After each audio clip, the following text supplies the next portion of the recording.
Kinatuwa ng labor groups ang pag-aproba ng komite sa Kamara sa panukalang 200 pesos na dagdag sahod sa mga manggagawa sa pribadong sektor. May babala naman ang ilang grupo ng mga employer. May unang balita si Tina Panganiban Perez. Dagdag sahod! Dagdag sahod! Isa batas, isa batas!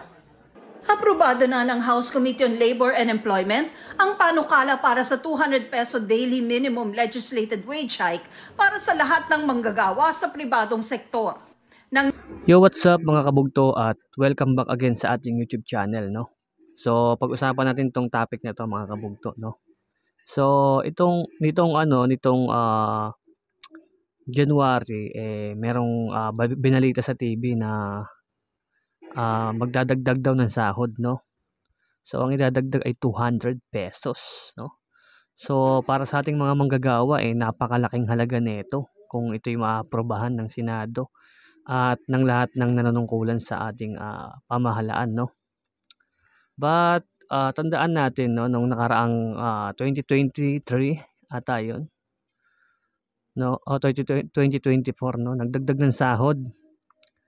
Ang idinagdag ay 100, then nauwi sa 35 pesos, no. So sana naman ngayon yung sinasabing 200 200 talaga at hindi na mabawasan, no.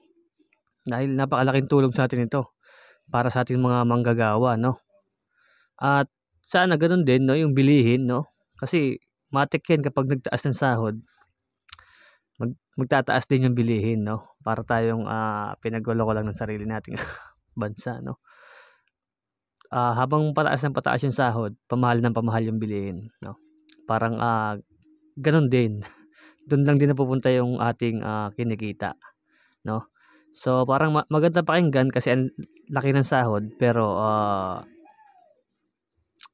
ganun din sa bilihin binabawi, no? Nagmamahal yung bilihin, no? So, ayun, sana maaprobahan na 200 pesos. Ngayon, kung maaprobahan yun, ang Manila rate ay 645. So, magiging 845. At ang provincial rate ay nasa 400 plus ata. So, tataas. Magiging 600. Magiging 600 ang provincial rate, no?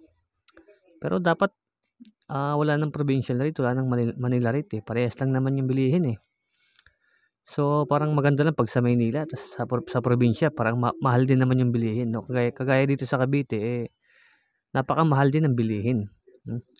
Kung magkano yung Magic Sarap sa Maynila, ganoon din naman yung Magic Sarap dito sa Cavite, no? Hindi naman nagkakalayo yung presyo. Pero yung sahod, sobrang laki ng diferensya. So, yun lang mga kabugto, ito yung topic natin sa araw na ito, no? Kayo, ano ang masasabi ninyo sa panukala na to, no, kung ito ay maaprobahan, no? Magiging masaya ba kayo o magiging masaya ba ang lahat ng manggagawa sa Pilipinas, or malulungkot lang dahil kung tataas yung bilihin ay yung sahod sa bilihin din napupunta, no? Magtataas din, no? So yun lang mga kabugto. God bless everyone.